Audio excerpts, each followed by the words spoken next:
How's it going, everyone? Sam here from West Meadow Rabbits, and today I wanted to talk to you about nest boxes, how to prepare it, and what to do when you're expecting baby rabbits. I apologize if my voice is a little weak. I'm just getting over a cold, but I'll try to keep this brief. Now, first thing you're going to notice is my nest boxes are not fancy. They're actually pretty crappy looking. Now, this is okay.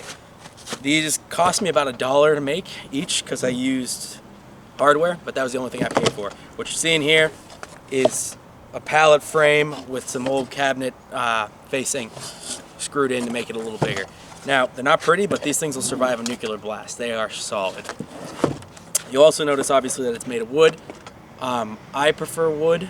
A lot of people don't like wood because it may not be sanitary, but in my opinion, if your rabbitry is clean and you're making sure your does aren't hanging out in your nest box is going to stay pretty clean. And if they like to gnaw a little on the wood, so what? That entertains them. It's good for their teeth. So before I get into exactly building a nest box, how do you know when it's time to put one in and when you need one? So assuming you watched my other video on breeding rabbits and you had a successful breeding, the male fell off hopefully multiple times, and your doe was more or less receptive, then your rabbit's probably pregnant. Now, at 2 weeks, you usually be able to feel the babies. It's called palpating a doe, if you know how to do that. If you don't, I probably make a video on that, so I'll link to it if I do. But otherwise, there are tons of good videos on YouTube. There's books to read, but basically, you'll feel underneath the doe and feel these little marbles almost in her belly. If you don't feel anything at 2 weeks, no stress. You can wait another week or so. Rabbits typically go about 30 days. Some rabbits will go 32. Most of my New Zealand's go 32 before they have babies. Some will go a couple days earlier, but it's almost always very close to 30 days. So when that 30-day mark gets close, about a week out, you can feel again, and you'll definitely be able to feel the little bodies if she's pregnant.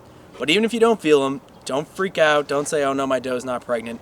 There are some signs that'll tell you if she is. Number one, they call it hay stashing, which is when you'll put hay in the cage and she won't eat it. She'll start to try to stuff as much of it in her mouth as possible and sort of burrow around in it.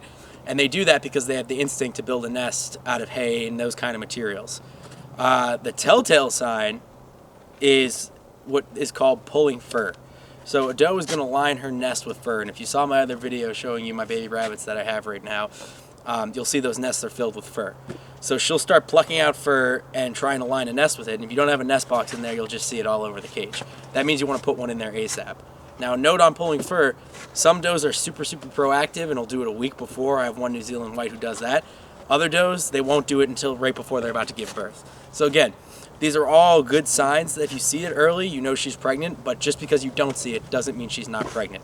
So I recommend to play it safe, even if you're not sure she's pregnant. Around the 25th to 27th day, I usually prefer to go 25, put the nest box in. Now, what do you use for a nest box? Back to my crappy nest boxes. You can pretty much use anything, honestly. I don't think the material, in my opinion, matters as much as how the nest is constructed inside of it, but this is going to really depend on your climate. So where I am in New England, it's got cold winters, cold wet springs, and cold falls. The summers, though, are hot and very humid, which is not good weather for rabbits. Now, in the summer, you're going to want something that's very well ventilated, very well drained. So you'll see some nest boxes with tops on them. Even in the winter, I don't use those. It doesn't get cold enough here where I can justify that, and that's going to hold moisture in. That'll be a problem. You really don't need that. If your doe is not building a good enough nest to keep her babies warm, even in the heart of winter, then you might want to consider breeding for better mothering instincts. So let's just assume we're in the winter or spring or fall where it's relatively cool, because that's where we're at right now. I'll explain that first. So what you're going to want to do is you're going to take a box that you've built or you've bought or you've made. It can be made out of plastic. It can be made out of metal. It shouldn't be made out of cardboard because rabbits will chew that to pieces. You want to make sure that the box has some type of drainage in the bottom. I don't know if you can see this. It doesn't look like a lot, but there's a slit running down the middle where those two boards don't meet. And there's a little slit in the front. That's going to allow moisture and urine to drain out. In another situation, you can drill holes in the bottom like I've done here. That'll allow your nest box to stay relatively dry, which is extremely important with babies. Again, I wouldn't recommend cardboard because it'll get chewed to pieces and fall apart when it's wet. And I personally don't like metal, especially in colder climates, because it pulls heat away from the babies. It doesn't really have any insulative value at all, which is why I prefer wood. But again, you got to find what works for you. In the winter, you're going to want to make sure this thing is stuffed full of nice insulated material. The first thing I do is put about, let's see if you can get that up there. I put about halfway of that would be full with sawdust. Not sawdust, specifically not like fine sawdust, but pine shavings, you know, that you would buy from a feed store or something like that. You do a real deep layer of that. It's nice and absorbent, so it's going to reduce the amount of times you're going to have to change the litter in the next box, and it's going to provide them something, the babies, something to burrow down into if they get cold, which they will do.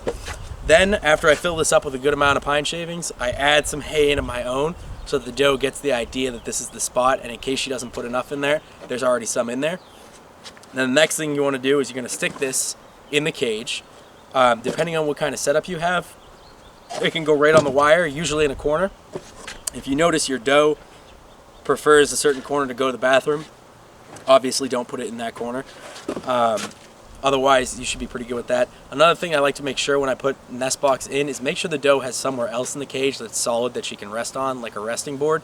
Because if not, she'll say, hey, this nest box is super comfortable, I'm going to hang out in here all day. And she'll pee in it, she'll poop in it, it'll become a litter box, and that obviously is not sanitary for the babies, and it's not a good situation. So you want to make sure she has an alternative that's just as comfy as the nest box, and she knows that this is for the babies. So once you get that in there, you'll probably notice if your doe's pregnant, she'll start taking an interest in it. What you want to do every day is put in a good handful of hay and make sure that she has that hay available if she wants to stash it. You might notice she starts stashing it right away, maybe she doesn't touch it, but make sure it's available in there.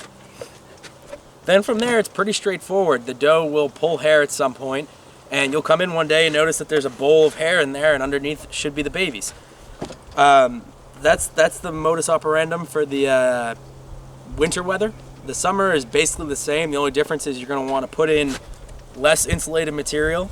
Make sure the babies aren't buried in fur so they don't overheat, because that can happen in the summer. Similarly, in the winter, if your doe doesn't pull enough hair, it's a good idea to save hair from previous litters so you can add it in there, or at the very least cover them up with some more hay to make sure they stay warm.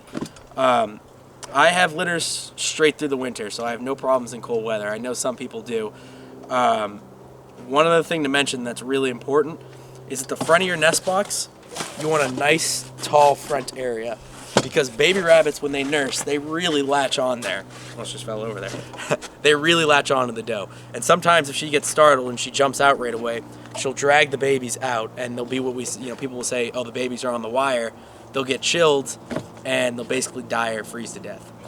In the winter, if you come out and you see a baby on the wire and it's cold but not frozen solid, I strongly recommend you take it inside and warm it back up, because you'd be surprised how often they actually are alive, and you can just pop them back in the nest. There's no such thing as a cold, dead rabbit. There's only warm, dead baby rabbits. So whenever you see a cold baby rabbit, make sure you warm it up before you decide that it's dead. Otherwise, with the nest box, it's pretty straightforward. Some does are really clean, and you won't get a dirty nest box at all. Often I don't have to change the litter at all during a nursing cycle, I guess you would say. Some does are really messy, some does will urinate in there. If that happens, or if there's a lot of mess from the birth, try to get out as much of the fur as possible and any dry bedding material with the babies. Put that aside, clean it out, add in some more shavings, add in some more hay, put the babies and the fur back in, you'll be good to go. Like I said before in another video, the babies open their eyes at 2 weeks, and pretty shortly after that, they'll start hopping out of the nest box. Often they won't be able to hop back in, so you could put a little thing in front to let them climb up and jump back in. But really, after they're hopping out of the nest box, unless it is extremely cold, usually you can just take the nest box out. I would take the nest box out personally at 3 weeks is usually when I would do it. I don't like to go too much earlier than that. But if you leave it in for too long, they'll start getting what's called nest box eye, which is basically like rabbit pink eye, and it causes their eyes to get sealed shut, which, if left, can result in blindness. I'll do another video on how to deal with nest box eye, but it's not really sanitary to leave it in for too long. You know, if it's colder weather, you can leave it in a little longer than 3 weeks. If it's very hot weather, you can leave it a little shorter, but that's generally where you want to be.